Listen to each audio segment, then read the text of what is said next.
Hello everyone, welcome to Apti plus editorial analysis. इस video session में मैं आपके साथ हिंदू और इंडियन एक्सप्रेस के जो इंपॉर्टेंट एडिटोरियल है उसको डिस्कस करूंगा। तो हम लोग सिंपल वे में समझने की कोशिश करेंगे कि जो एडिटोरियल है वो आपके जनरल स्टडीज़ के पेपर में कैसे इंपॉर्टेंट है। तो चलिए आगे बढ़ते हुए स्टार्ट करते हैं।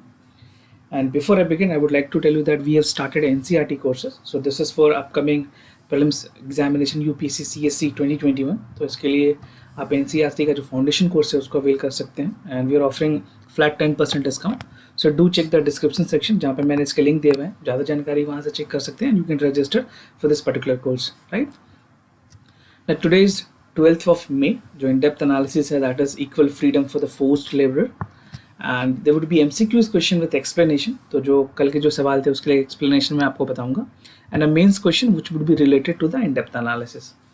Now talking about the Hindu, the need for a second chamber. This is the other important editorial and time for EU fiscal stimulus. Indian Express है 7 questions about the app and target WTO. So these are the total important editorial that we'll be discussing today. तो सबसे पहले आगे बढ़ते हैं और मैं आपको ये बता दूं कि आज इंटरनेशनल नर्स डे है। तो दिस 12th ऑफ मे। तो आज के दिन इंटरनेशनल नर्स डे ऑब्जर्व किया जाता है। As you know during this कोविड-19 these nurse and all health care worker are doing commendable job. वो बहुत ही बेहतरीन काम कर रहे हैं बिकॉज ऑफ विच ना things are getting possible. India में अभी जितने भी कंटेनमेंट जोन्स बनाए गए हैं या जहाँ भी हॉस्पिटल्स हैं they are working day and night. So we should really appreciate an international nurse day. This is a tribute to all the nurses in India across the world. Now आगे बढ़ते हैं in-depth analysis के लिए. आज के newspaper जो in-depth analysis है उसको मैंने 2 बेसिकली एडिटोरियल से क्लब करने की कोशिश की है to help you understand much better. ये दोनों जो आर्टिकल है वो आज के हिंदू न्यूज़पेपर में है. So this is equal freedom and the force labour and legal but not appropriate. तो जो चेंजेस ला गए हैं लेबर लॉज में बहुत सारे स्टेट्स के द्वारा उसके बारे में बात की गई है. दोनों ने अलग अलग एस्पेक्ट समझाने की कोशिश की थी. तो आई ट्राइड कि मैं इनको इंक्लूड करके एक जगह पे आपको बताऊं so that you get a clarity about the topic, right. So you don't need to read it separately. I have clubbed everything. So both of these can be understood in one in-depth analysis.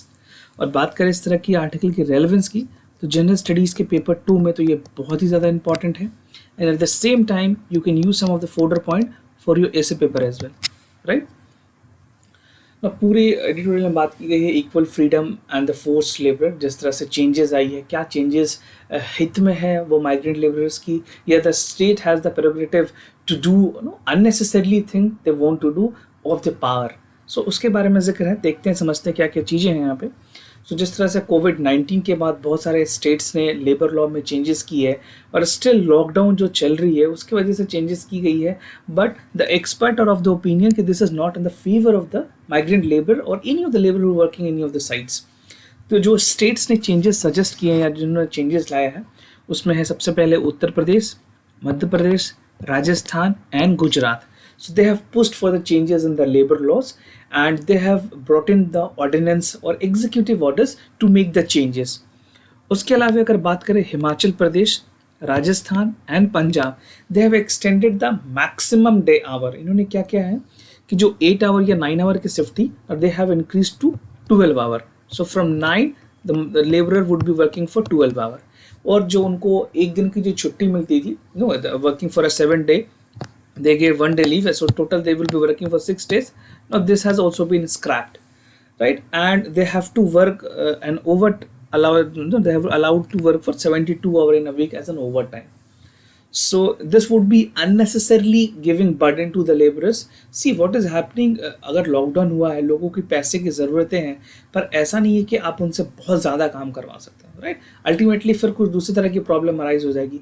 So it is very important, we need to maintain the sustainability of work, defining the law. जिस तरह से labour laws है उसके हित में रह के काम करने की ज़रूरत है, राइट. नाउ लेबर लॉज जो कॉन्स्टिट्यूशन में चीज़ें हैं क्या कही गई है जो मैं आपको बता दूं. अंडर लेबर सबसे पहले जो लेबर है that is under the concurrent list. Concurrent list का मतलब होता है कि यहाँ पे state government as well as the central government दोनों लॉ बना सकती है. बट जो सेंट्रल जो लॉ बनाएगी वो लॉ डोमिनेट करेगा, right. So this will dominate. तो आपको पता है 3 लिस्ट होती है जैसे मैंने आपको पहले भी बताया. सबसे पहले तो होती है स्टेट लिस्ट, उसके बाद होती है कंकरेंट लिस्ट, उसके बाद होती है यूनियन लिस्ट, राइट। ये 3 लिस्ट होती है जिसके अंदर चीज़ें लिस्ट को रखी गई है। तो जो लेबर है that is under the concurrent list and that again if need to be implemented approval of central government is required. Fine.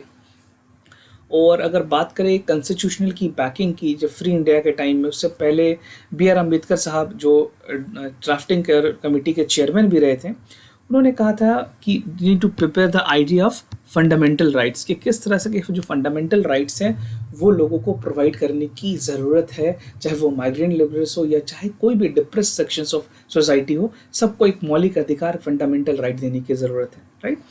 So the steps taken by the state under the cover of COVID-19 for removing the labor law are grossly unconstitutional. So this is the expert opinion जो गौरव भाटिया ने इस editorial को लिखा है, उसमें पूरी बातें यही की गई है कि दिस इज कम्प्लीटली अनकॉन्स्टिट्यूशनल और इस तरह की जो चीज़ें हैं वो लेबर के हित में नहीं है, राइट। मैं आपको और आगे जो कॉन्स्टिट्यूशनल प्रोविजंस है वो भी बताऊंगा। तो इससे पहले we proceed, you need to understand what are the types of labour laws in India that are prevailing. अभी जैसे अगर बात करें कंडीशंस ऑफ वर्कर के लिए, तो फैक्ट्री एक्ट 1948 है, contract labour act, regulation and abolition act 1970, commercial shops and establishment act, बहुत सारे एक्ट्स को सरकार ने अभी जो वेज कोड बिल आई है उसमें मर्ज भी कर दिया है, राइट। सो वो आपने मेरे PIB या फिर PRS के जो देखा होगा आपने एनालिसिस, उसमें ये सारी चीज़ें मैंने डिस्कस की है। एंड वेजेस एंड रिम्यूनरेशन की अगर बात करें तो minimum wages act 1948 and payment wages act 1936, इससे जो वेजेस है और रेम्यूनरेशन जो है, रेम्यूनरेशन मतलब जो मंथली इनकम जो है वो इससे डिसाइड होती है ना। अगर सोशल सिक्योरिटी की बात करें तो यहाँ पे एम्प्लॉयमेंट प्रोविडेंट फंड 1952 है, उसके बाद वर्कमैन कंपनसेशन एक्ट 1923 और एम्प्लॉयज़ इंश्योरेंस एक्ट 1948। सो इससे सोशल सिक्योरिटी इंडिया में डिसाइड होती है ना। अगर बात करें employment security and industrial relation में, तो यहाँ पे इंडस्ट्रियल डिस्प्यूट एक्ट 1947 और इंडस्ट्रियल एस्टैब्लिशमेंट स्टैंडिंग ऑर्डिनेंस 1946 है। So these are the important law that have been put in place to ensure कि जो लेबरर्स हैं उसको बेनिफिट्स मिल रहे हैं सारे जगह पे, राइट, सारे कंडीशंस पे। और अगर बात करें जो वेजेस गैप, जो जेंडर गैप की वजह से जो वेजेस गैप देखी गई है, उसके बारे में एक ग्राफ है, ये भी आप समझ लें, 2011-12 की ये ग्राफ है। ये red is for male and black is for female. So you can see the differences. Regular urban workers हैं तो 178, जो रेगुलर रूरल वर्क है वहाँ पे बहुत ज़्यादा है 69-43। अगर कैजुअल अर्बन वर्कर है now there is very marginal 39 to 24 and in the casual rural worker this is again the 10-point difference 32 and 22, right. Now talking about the wage growth in the organized manufacturing sector is also declining. So if you talk about the financial year, this is 4%. Then again in financial year 16, it is 8.1%. Then again in 11-15, it is 11.7%. And again in 16-18, it has come to 6.5. तो आप यहाँ पे देखो complete गिरावट देखने को मिली है। So it is very important कि जो laws हो वो ऐसा प्लेस हो ताकि वर्कर को एक इंश्योर कराया जाए कि जो आवर बेसिस पे जो उनको रेम्यूनरेशन मिल रही है that should be equally paid concerning all the right has been reserve. जो उनके प्रॉपर राइट्स, कॉन्स्टिट्यूशनल राइट हैं, वो सारे चीज़ों को ध्यान में रख करके उनसे काम करवाया जा रहा है। ये बहुत ही ज़रूरी है, राइट। नो क्या क्या चेंजेस बताए गए हैं जो स्टेट्स के जो अभी रिसेंट जो न्यूज़ है वो मैं आपको बता दूँ क्या क्या चेंजेस सजेस्ट किए गए हैं यहाँ पे। तो उत्तर प्रदेश जो गवर्नमेंट है उन्होंने ऑर्डिनेंस लाया and they have exempting the business from the preview of all labor laws except for the next 3 years. So this is for the 3 years that would be they have asked कि initially 3 साल के लिए करेंगे। और जो labour law है that is related to the industrial dispute, occupational safety health, worker condition, working condition of the workers है and that is related to trade union, contract worker, migrant laborers, ठीक है। ये सारी चीज़ों को ध्यान में रख करके the changes has been suggested. Now the changes in the labor law will again have the both existing business and the new factories. ऐसा नहीं है कि जो पुराने बिजनेस है सिर्फ उस पर इम्पैक्ट होगा। अगर कोई नई बिजनेस, कोई नई स्टैब्लिशमेंट भी अगर होती है, कोई नई फैक्ट्रीज या कोई नई प्लांट हो रहे हैं तो उन जगह पे भी ये सारी चीज को लागू किया जाएगा। तो this was about the Uttar Pradesh. Now talking about the Madhya Pradesh, तो मध्य प्रदेश गवर्नमेंट ने क्या किया, they have suspended many labour laws for next 1000 days, ठीक है, फॉर नेक्स्ट 1000 days उन्होंने सस्पेंड कर दिया है।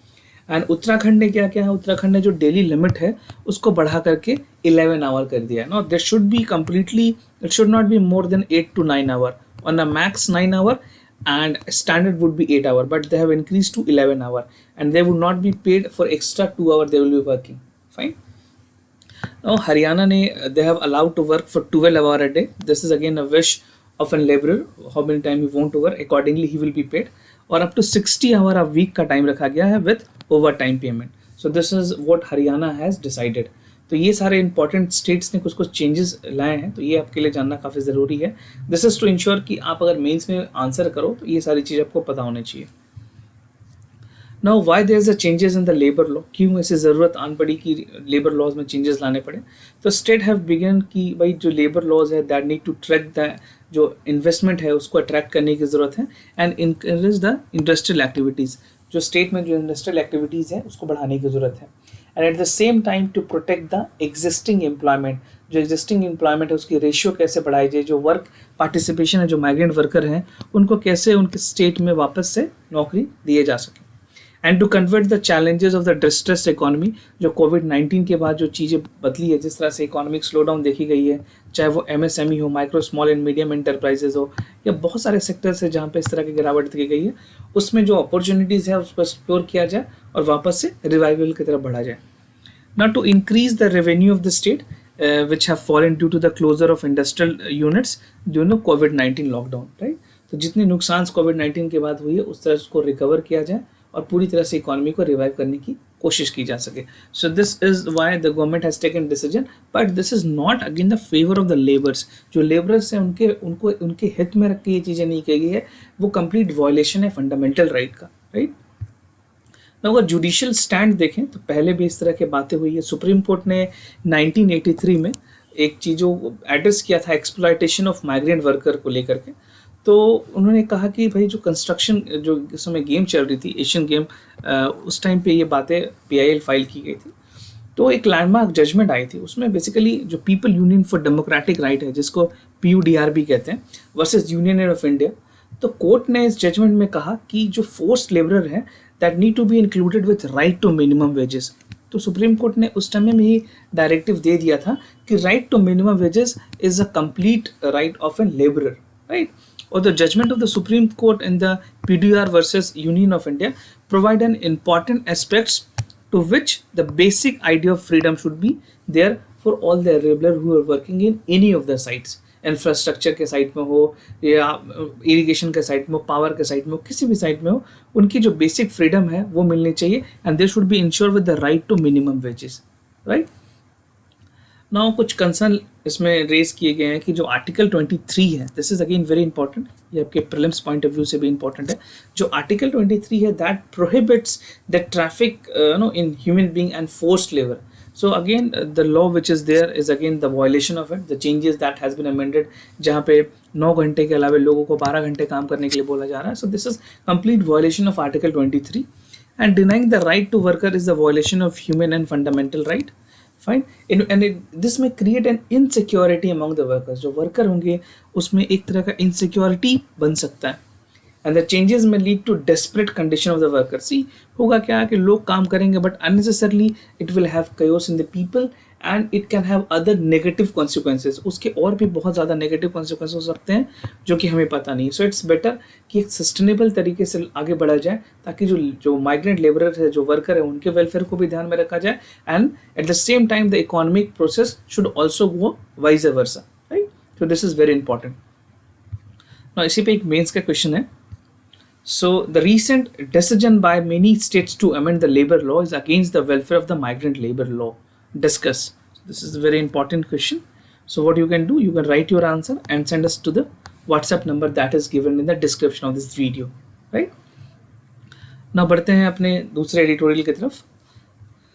So यहाँ से the need for the second chamber. This is written by M. Venkaiah Naidu. He is a Vice President of India. इन्होंने बात की है कि जो राज्यसभा है जिसको सेकेंड चैम्बर भी कहते हैं उसकी इंसेप्शन कैसे हुई, वो कैसे अपने प्रैक्टिकल इम्प्लीकेशन उसकी हुई और क्या क्या चेंजेस उसने राज्यसभा के आने के बाद हुई, उसके बारे में जिक्र है.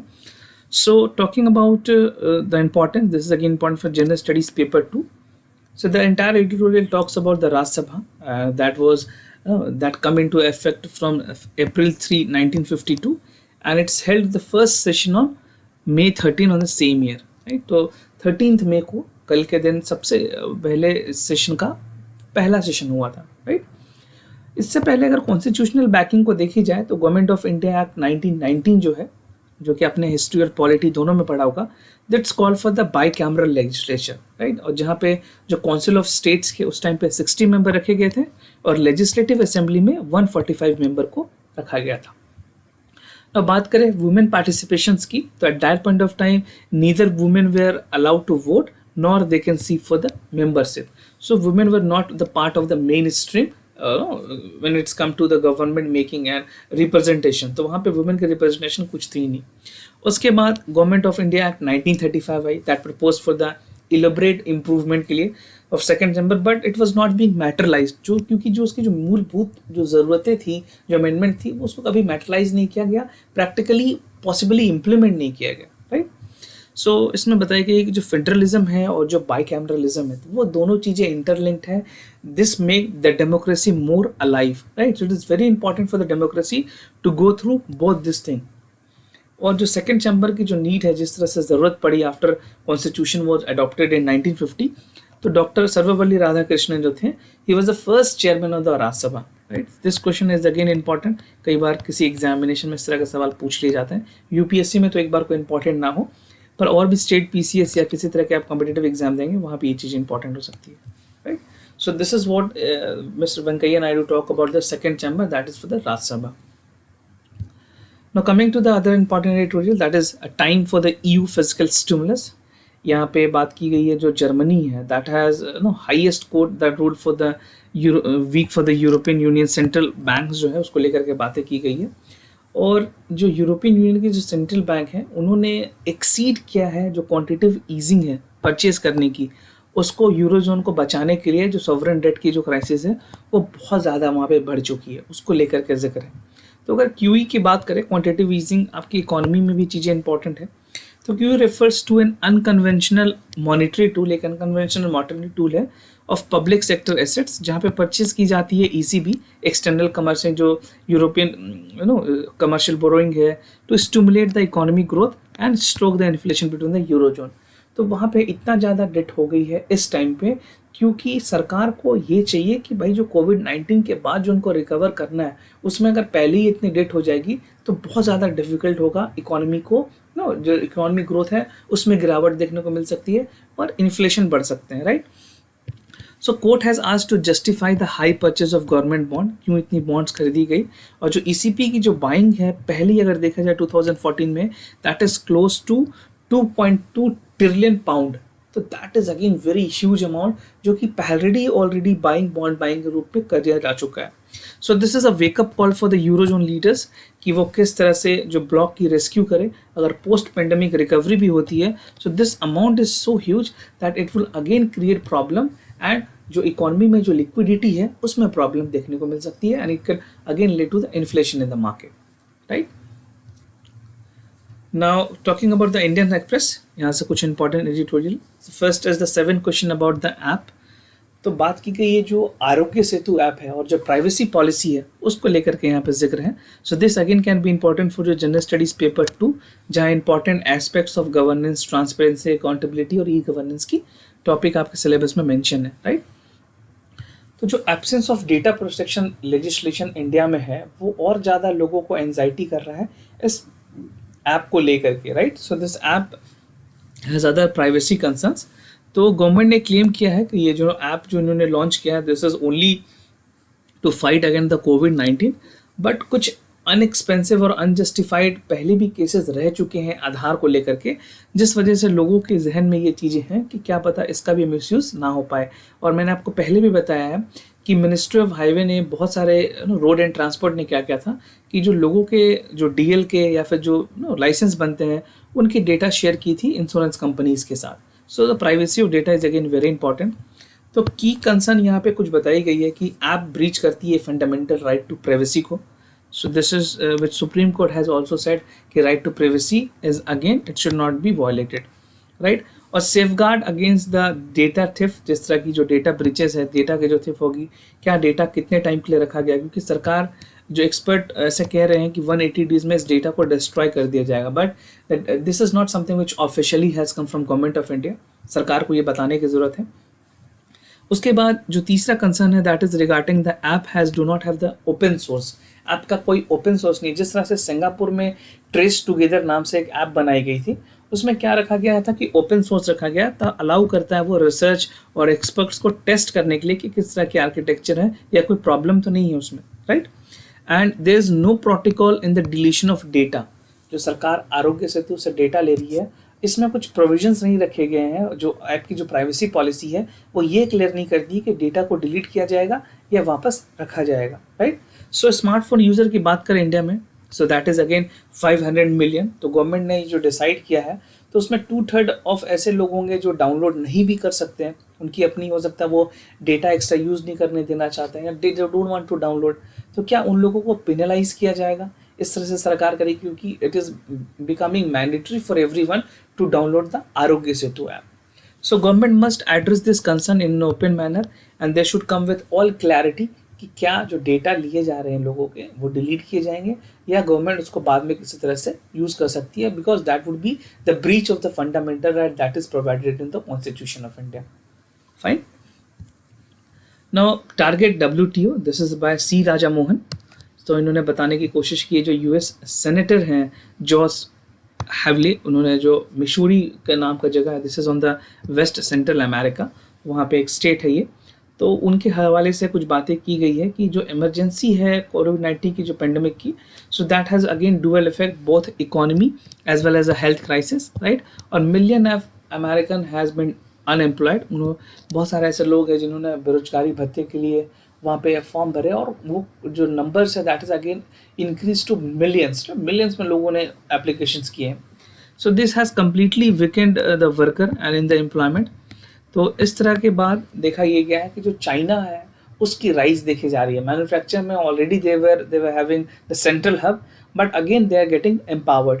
और जिस तरह से US और चाइना के बीच में जो टेंशन है, रिफॉर्म है, सो उसमें एक रीओरिएंट की ज़रूरत है, क्योंकि WTO ने कुछ भी उस तरह से निर्णायक कदम नहीं उठाया। They have not come with proactive role, neither they have shown some of the progressive steps that should be taken in favour of both of the countries. So this talks about the WTO in general कि world trade organisation को और अच्छे से चीज़ों को संभालनी चाहिए थी। जो रिटेलिएशन थी चाइना और US के बीच में, जैसे आपको पता होगा कि यूनाइटेड स्टेट ने चाइना की जो सबसे बड़ी मोबाइल कंपनी है हुआवे, उसको बैन कर दिया था वहाँ पे, right. So these are some of the important thing that were already taken place. कोविड-19 से पहले भी एक टेंशन बरकरार थी US और चाइना के बीच में। So all major economy will be drawn into it. जो US चाइना का जो टेंशन है, जो कंजेशन है, वो कहीं ना कहीं पूरे विश्व में इंटरनेशनल ट्रेड को इम्पैक्ट करेगा। एंड इससे भी मैं समझता हूँ कि एक सवाल बहुत ही इंपॉर्टेंट है, अगर आप मेंस देंगे इस बार के, तो इसमें इस तरह के सवाल आ सकते हैं कि जो ट्रेड वॉर है वो कैसे पूरी तरह से जो इंटरनेशनल ट्रेड है उसको एक तरह से हार्म पहुंचाता है, right. So this is what is in general is very important for you. Now coming to the important MCQs, आज के क्वेश्चंस की तरफ आगे बढ़ते हैं। उससे पहले मैं जो कल के आंसर्स है वो डिस्कस कर लेता हूँ। सो कल मैंने आपसे पूछा था कि मैचिंग पेयर्स के बारे में, तो उसमें कौन से स्टेटमेंट करेक्ट है। तो उसके स्टेटमेंट A है, जो आंसर A इज करेक्ट। जो पेयर 2 थी वो इनकरेक्टली मैच थी, because the in house of the organisation liquidated an assassination of the Indian army officer were Curzon Wyllie and its the member of the Madan Lal Dhingra in 1909। और pair 3 जो है वो भी incorrectly matched है, क्योंकि अलीपुर बॉम्बे कॉन्स्पिरेसी थी, उसमें प्रफुल्ला चक्की एंड कुदम बोस जो थे, Khudiram Bose, they were associated with it, right. Now जो सेकंड क्वेश्चन है उसका आंसर है C। तो आप एक बार जो क्वेश्चन है उसको चेक कर लें ताकि यू गेट द क्लैरिटी कि what is the correct answer. Now आज के जो इंपॉर्टेंट क्वेश्चंस हैं, that is first from the static portion of Indian culture. So which of the following king patronise the Sharma tradition. जो Sharma traditional है उसको किसने patronise किया? चंद्रगुप्त मौर्य, अंगमित्रा, अशोका और देवर्नथ मन्नन। So you have to tell me which among the following is the correct answer, and do participate, write your answer in the comment section of this video. Now the second question is from the Indian polity. Consider the following statement with regards to Prime Minister. The term of the office of the Prime Minister is not fixed as he hold office during the pleasure of the President, and the salary allowances of the Prime Minister is determined by the President. So this is from the Lakshmikant. So आप में से जो लोग लक्ष्मीकांत पढ़ रहे हैं उनका एक रिविजन होगा यहाँ पे। So you have to tell me which among the following is the correct answer. Only one, only two, both 1 and 2, and neither 1 nor 2, right? So what you can do, you can write your answer in the comment section of this video, right? So this is the end of this MCQs question, and do not forget to like this video, subscribe our APTI plus academy for civil services, जहाँ पे सारे important videos आपको मिल जाएंगे related to examination. Playlist section में जाएं और अपने ज़रूरत के हिसाब से जो चीज़ें आपको देखनी है वहाँ से व्यू कर सकते हैं, और टेलीग्राम चैनल से भी कुछ इंपॉर्टेंट पीडीएफ और कंपाइलेशन भी आप डाउनलोड कर पाएंगे, right? And I sincerely thank you for listening to this video. अगर कोई भी कंसर्न हो तो मैं ज़रूर बताएं, will be more than happy to assist you. For time being I am signing off, wish you all the best, stay home, stay safe, thank you.